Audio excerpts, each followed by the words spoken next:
The Madeleine McCann case is still a mystery and the body language of her parents raised suspicions. There are many videos about them, but this one caught my attention.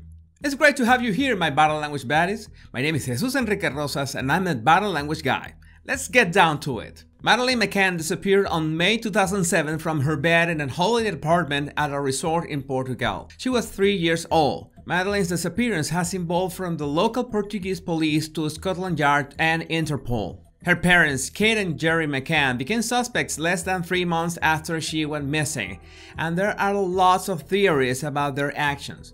That night, Kate and Jerry were to meet some friends at a tapas bar near the apartments where they were staying. Their plan was, well, a little weird. They left Madeleine, who was 3 years old, and her 2 twin brothers, who were 2 years old, sleeping alone. Go figure.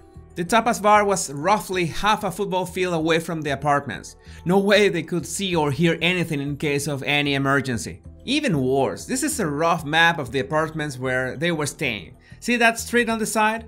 To get to the children, they had to get out from the bar to the street, walk along the public street, and then enter the apartments. There was no direct connection. This introduction is important so you're aware of the kind of persons the McCanns are. They claim that they were going to check on the kids every hour or so, and yes, I thought the same. Many things, a lot of things can happen in the span of 1 hour. Hell, a lot can happen in 5 minutes. When Jerry went at 9, everything was alright. When Kate went at 10, Madeleine was gone. Now, this case has been running for so long that the statements about what could have happened to Madeleine go from kidnapping to a murder. Jerry and Kate have had enough slips of the tongue implying that Madeleine is no longer alive, and many researchers about the case have the right to ask, how could you possibly know that with certainty? And that brings us to this video. Here the McCanns are asked up front if they killed their daughter. Did you kill your daughter? No, never. And, there's nothing with any logic that could, you would have to start with why, how, when, who, and there's just simply, the answer to any of these things is there's nothing to suggest anything. So, no, that's an emphatic no. For any body language analysis of reactions to a difficult question, this matrix comes in handy. People either anticipate a question or not, and previously rehearse or practice the answer or not. This matrix works under any circumstance, no matter if you are doing a criminal investigation or casually asking probing questions to a teenager, it works every time. That gives us 4 possible scenarios that we should take into account when observing reactions. Another factor is the situation itself. Was it a live interview? No, it was part of a special by Australian News that will be heavily edited afterwards. And this is one of the most important distinctions when you are going through a video. If it's edited, we are not sure if we are looking at the first reaction of the persons. I talk about this in my archival analysis because sometimes the producers of the program will most likely edit any hesitation or stutter before the actual answer. In this case, the clip you just saw did not make it to broadcast. In the final cut, Jerry just says, "No, that's an emphatic no." So thanks to this leak, we get to see that first unedited answer that did not went public in the original broadcast. I also noticed the interviewer's expression. She displays mixture of pity and a bit of gotcha. My first impression upon watching the video, I can make a guess that they did not expect that sharp question to arise. Sometimes interviews have a tight script or predefined questions that the person, or couple in this case, is aware of. But the best interviews are the ones that are more spontaneous. For example, the interviewer could say, "Let's make a few questions, are you okay with that? And we'll edit them later." That's a common interview format that lets people show authenticity. Maybe the interviewer just ad-libbed the question without telling anyone previously, not even the producers.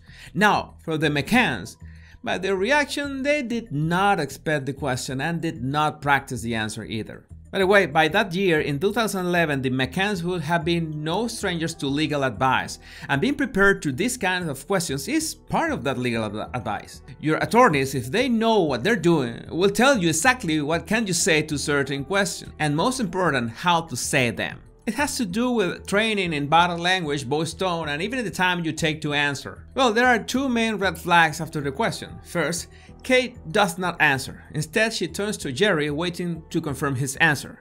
That's pretty odd behavior in a mother. And second, Jerry doesn't answer immediately. Instead, he closes his eyes for a split second. That's a body language clue that means the person wants to evade from the situation. To be fair, the very first reaction of Kate is a subtle denial with her head and then looking away with her eyes down and to her left. Remember, we guessed that they didn't expect the question. Don't you think she should react with a stronger emotion? Anyway, just to be sure, let's play a bit and switch our guess about the situation and assume she expected the question. If that's the case, she would have given a plain answer. In either case, her reaction would have been more emotional. That's why her reaction in this video seems so odd. It's extremely easy for your judgment to cloud your observations. It happens all the time. We jump to conclusions too fast and without being aware of our own bias. That's why using our imagination and thinking about them being aware or not being aware of the questions help us reach a brief conclusion that Kate's first reaction is not common. Now, Jerry's immediate reaction is in 4 stages. First, he looks at the interviewer, then he drifts his eyes to his right and drops his jaw, followed by a clear display of surprise, and lastly, he closes his eyes for a split second and scratches his cheek. That is hesitation both verbally and with body language. Definitively, he did not expect the question. The first words he says, his choice of words, is interesting. No, no, never, in a soft voice. And we can be sure that no matter if they expected the question or not, at least Jerry was not prepared for it. If you spend years affirming your innocence, you won't even need a lawyer to instruct you with a rehearsed question. You will answer automatically and even be mad at the interviewer. One advantage of interviewing couples is that there's always a combined body language between them. In this case, it's a bit hard because Kate seems to suffer from something like Bell's palsy and her facial expressions look limited. But she's reacting to Jerry's eyes closing. That's why if you are asking questions in real time to a couple and can't record or are not allowed to record the answers, you need a colleague to spot the reactions of the one that is not answering at that moment. That is extremely important to understand the dynamics between them and how sometimes when you want a piece of information from one of them, you should ask the other instead. Jerry's answer is unusually worthy for an innocent person that has gone through that for 4 years. 51 words, 51. And he doesn't mention Madeleine not even once, not even indirectly. Why couldn't he give it a straight answer? Why did Kate remain silent and just look at her husband waiting for his answer? Verbally, that's going full inside himself in a defensive state. The only moment when Jerry shows cover angle lasts less than 3 seconds. Look the tension on his forehead. There's nothing to suggest anything. That sentence and the subtle chin jot right at the end is almost defiant. Notice that it sounds a lot like you have no proof of anything. And that's also part of any verbal analysis that should always go hand in hand with body language. Nothing to suggest anything are external factors. Proof, evidence, circumstances. His first reaction is to address external circumstances, while an innocent person will start their statement or their answer with the closest factor to them, and it's their own innocence. From a plain "I didn't do it" to reacting with anger or any other strong emotional reaction, any question that attacks your innocence will be addressed as a personal question, like an attack directly to you. Now let's see these 2 images out of context and spot which is the strongest emotional reaction. Which one looks more emphatic? And the first one is the one with the strongest facial expression. That's the one that's saying that there are nothing that could point to them. But then the second one, the one less emotional, is when he claims that's an emphatic no. That's the kind of body language and verbal contradictions that we usually see when we try to assess any video, and that help us reach to a conclusion about the person's trustworthiness. And you might say that in any interview or in an interrogation, the subjects could be nervous and make any kind of blunders when answering. But again, this interview was not live and they had spent years talking to everyone about the case.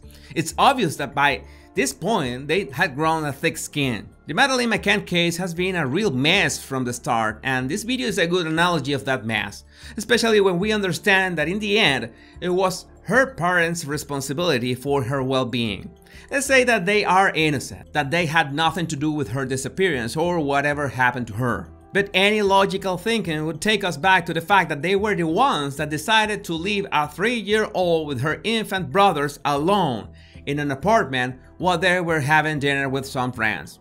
I think that's absolutely nuts and irresponsible, and anything that happened because of those actions in the end will weigh over their shoulders, and they would never be able to change that. I've got more videos that explore the body language of other topics. There's also my 100 body language tips that you can download right in the description. And don't forget to subscribe if you don't want to miss any of my body language analysis and tips. See you next time.